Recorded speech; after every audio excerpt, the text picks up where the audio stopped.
Hello good morning friends. வாங்க இன்றைக்கி நம்ம எம்வி விலாக்ஸ் ஆஃப் மலர்விழி சேனலில் பார்க்க போகிறது ஒரு சூப்பரான கொய்யாக்காய் சட்னி தாங்க.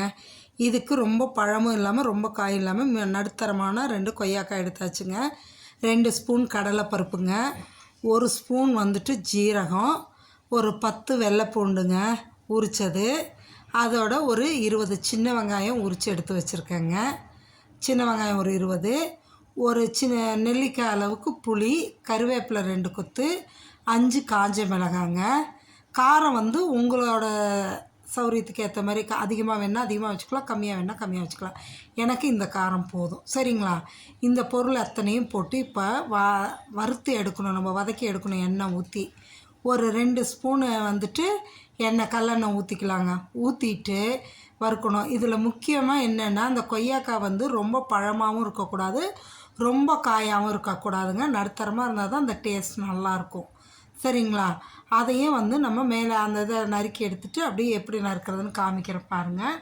இப்போ இந்த எண்ணெயில் வந்துட்டு நம்ம ஒரு பொருளாக போட்டு வறுத்து எடுக்கணும். நல்லா வறுக்கணும்னு அவசியம் இல்லைங்க. அப்படியே அடுத்தடுத்த பொருளை அப்படியே போட்டு நம்ம வதக்கி எடுத்துடலாம். பாருங்கள், இப்போ 2 ஸ்பூன் கடலைப்பருப்பு வச்சுருந்தோம் இல்லைங்களா, அந்த கடலைப்பருப்பை போட்டு இப்போ அப்படியே இதானதும் உடனே அதோட வந்து பூண்டு எடுத்து போட்டு வறுத்துடலாங்க. அப்படியே ஒரு அரை செகண்ட் ஒரு 2 செகண்ட் 3 செகண்ட்லேயே அடுத்தடுத்த பொருளை போட்டுக்கலாம். ரொம்ப வறுத்து வரணும், கலர் மாறணுங்கிற அவசியம் இல்லைங்க. இப்போ இந்த கடலைப்பருப்போடைய பூண்டு போட்டாச்சுங்க. பூண்டையும் போட்டு வதக்கிட்டு வெள்ளை பூண்டு போட்டுட்டு அடுத்தது அந்த சின்ன வெங்காயத்தை அப்படியே ஒரு பெரட்டி விட்டுட்டு அப்படியே சின்ன வெங்காயத்தை எடுத்து போட்டுடலாங்க. 10-20 சின்ன வெங்காயம் உரித்து வச்சுருக்கோம் இல்லைங்களா, அது சின்ன வெங்காயம் தான் இதுக்கு நல்லா இருக்குங்க. பெரிய வெங்காயம் சரி வராது, இனிப்பாக இருக்கும் அது ஒரு மாதிரி. அதனால் சின்ன வெங்காயம் தான் நல்லாயிருக்கும்.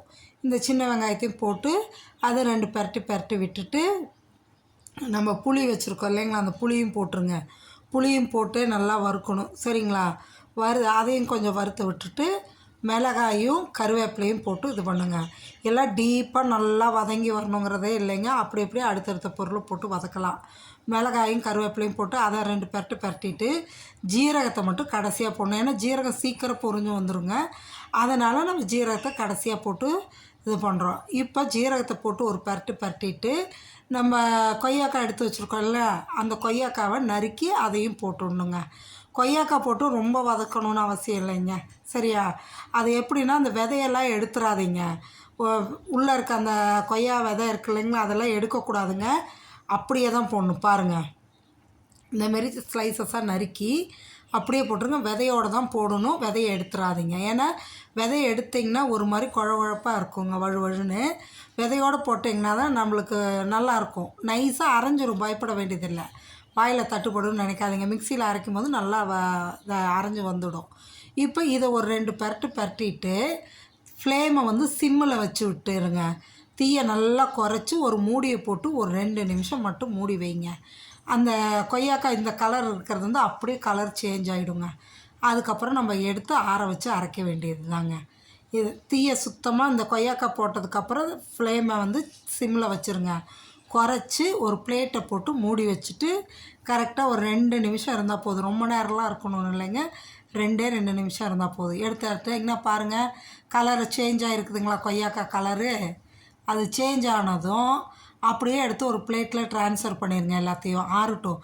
ஏன்னா இரும்பு வானலில் வறுத்துருக்கோம், அந்த சூடு இருந்துக்கிட்டே இருக்கும். அதனால் பிளேட்டில் மாற்றி வச்சிட்டோன்னு வைங்களேன், நல்லா ஆறணும். ஆறுனதுக்கப்புறம் நம்ம ஒரு மிக்ஸி ஜாரில் போட்டு இந்த சட்னிக்கு தேவையான அளவு உப்பை போட்டு நல்லா நைஸாக அரைச்சி எடுக்கணுங்க. ஆமாம், முதல்ல உப்பு போட்டதும் தண்ணி ஊற்றிடாதீங்க.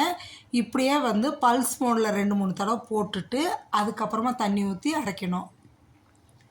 இப்போ வானலில் எண்ணெய் 1 ஸ்பூன் ஊற்றி கடுகு, உளுத்தம்பருப்பு, இந்த மிளகாய் ஒரே ஒரு மிளகாய் போட்டு கருவேப்பிலை போட்டு தாளித்து எடுக்கிறேங்க. சரிங்களா? தாளித்து அந்த அரைச்ச சட்னியில் நல்லா நைஸாக அரைச்சிடணுங்க. அரைச்ச சட்னியில் எடுத்து ஊற்றியாச்சுன்னா சூப்பரான கொய்யாக்காய் சட்னி ரெடிங்க. அவ்வளோ நல்லா டேஸ்ட்டாக இருக்குங்க. அந்த ஜீரகத்தோட இது டேஸ்ட் பார்த்திங்கன்னா நல்லா தெரியுங்க. நல்லா டேஸ்ட்டாக இருக்கும். இட்லிக்கு தோசைக்கெல்லாம் நல்லா இருக்குங்க. நீங்களும் செஞ்சு சாப்பிட்டு பார்த்துட்டு எப்படி இருக்குன்னு சொல்லுங்கள். மறக்காமல் நம்ம சேனலை சப்ஸ்கிரைப் பண்ணுங்கள். உங்கள் ஃப்ரெண்ட்ஸ் அண்ட் ரிலேட்டிவ்ஸ்க்கு ஷேர் பண்ணுங்கள். இந்த கொய்யாக்காய் சட்னி சாப்பிட்டு பார்த்துட்டு எப்படி இருக்குன்னு கமெண்ட் செக்ஷனில் சொல்லுங்கள். வாங்க தோசை சாப்பிட்லாம். தேங்க்யூ.